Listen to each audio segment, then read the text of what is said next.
咁點樣先知道自己有腎氣不足呢？包括咗好容易喉嚨乾渴啦、咽痛啦、腫脹。Hello， 大家好，我係體態獸醫師 Helen。喺冬天嘅時候咧，我哋好容易係遇到一啲腎氣不足嘅症狀喎。咁點樣先知道自己有腎氣不足呢？包括咗好容易喉嚨乾渴啦、咽痛啦、腫脹，容易有咳嗽、乾咳嘅情況。咁再加上咧有腰酸啦、膝痛、眼袋會比較腫脹啦，容易有包包面、水腫腳，仲有失眠，同埋我哋經常好容易覺得自己好攰啦，唔係好夠體力嘅精神狀態。咁呢一種嘅情況咧，都係表示咗你自己嘅身體嘅陽氣不足、腎氣不足嘅情況嘅。咁點解喺冬天裏面咧係會比較多出現呢個情況呢？喺《黃帝內經》裏面咧都有講到，我哋養生嘅時候咧要跟四時去養生啦。因為喺冬天嘅時候咧，我哋嘅寒邪咧第一時間去攻打我哋身體咧，就會係喺腎區，所以冬天咧最適宜去養腎噶啦。腎係後天之本，我哋經常都會聽到。咁的而且確咧，腎喺我哋身體裏面有一個好重要嘅功能，因為我哋每日咧都需要用到大量嘅腎氣去輔助住甲狀腺素啦、血液、脂肪呢啲身體嘅原材料，去製造能量去供應俾我哋身體，要維持我哋生命嘅。再加上冬天咧係日短夜長，我哋可以喺太陽底下吸收足夠嘅能量，亦都係減少咗嘅。咁除咗我哋平時可以靠一啲飲食嘅方案養生養翻我哋嘅腎氣之外咧，我今日有一個方法同大家去介紹一下，就係推經絡。今日我先同大家介紹點樣去推腎經，同時咧腎經上面咧有幾個好重要嘅穴位，咁大家可以透過按摩穴位咧去解決我哋冬天經常會遇到嘅一啲不適症狀。咁喺推腎經之前咧，我哋可以準備一啲按摩油啦、經絡刷、刮痧板或者係穴位棒嘅。喺推腎經之前咧，我先同大家去打開腎經上面一啲好重要嘅穴位。譬如第一個啦，喺腳心嘅地方，亦都係腎經嘅起始點，第一個大穴就係湧泉穴。咁如果我哋平時有容易覺得攰啦、腰痛啊、氣虛咧，亦都可以透過按湧泉穴咧去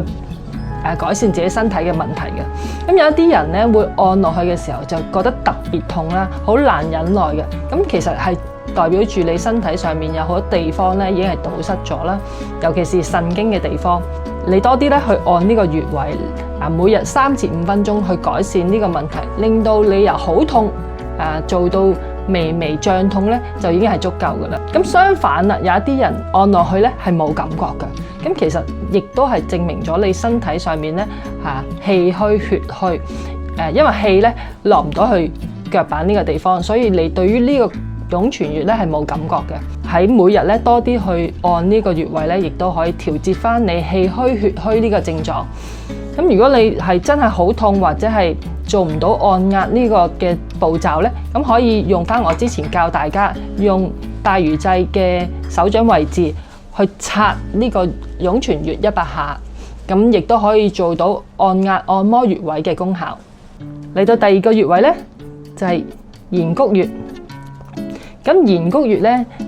亦都係代表住燃燒啦，佢係幫助我哋燃燒食物嘅，即係如果你身體嘅機能喺消化系統上面比較弱、比較差嘅人咧，咁去多啲做呢個穴位嘅按摩啦，亦都可以幫我哋去增加翻吸收食物嘅功能。咁之後落嚟嘅穴位咧就係太溪穴，咁就喺腳眼後方呢個凹陷處。太溪顧名思義咧就同水有關啦。如果女士們咧會遇到月經唔正常啦，或者經痛咧，都可以用呢個穴位去調節。咁包括咧我哋有腰痛咧、腰酸嘅感覺咧，都可以用太溪穴咧去幫我哋調理嘅。下一個穴位咧就喺太溪穴嘅正下方一個拇指嘅距離，咁叫水泉穴。咁水泉穴咧亦都係同水分有關嘅喎。如果我哋身體咧容易有水腫啦、有眼袋飲好多水咧都覺得喉嚨好乾渴咧，亦都可以用呢個水泉穴咧幫我哋去解決身體嘅不適症狀嘅。尤其是咧小便不利咧，對於呢個水泉魚咧，就記得要多啲去做按壓啦。點為之小便不利咧？就係我哋飲咗水落去喺1個鐘頭裡面咧，會去好多次嘅廁所啦，或者係相隔好短嘅時間咧，就需要去小便排毒。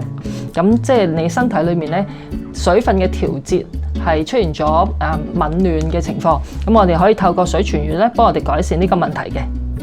咁最後一個穴位咧，就喺膝頭哥後方呢個凹陷處，叫陰谷穴。咁提起膝頭哥，咁包括咗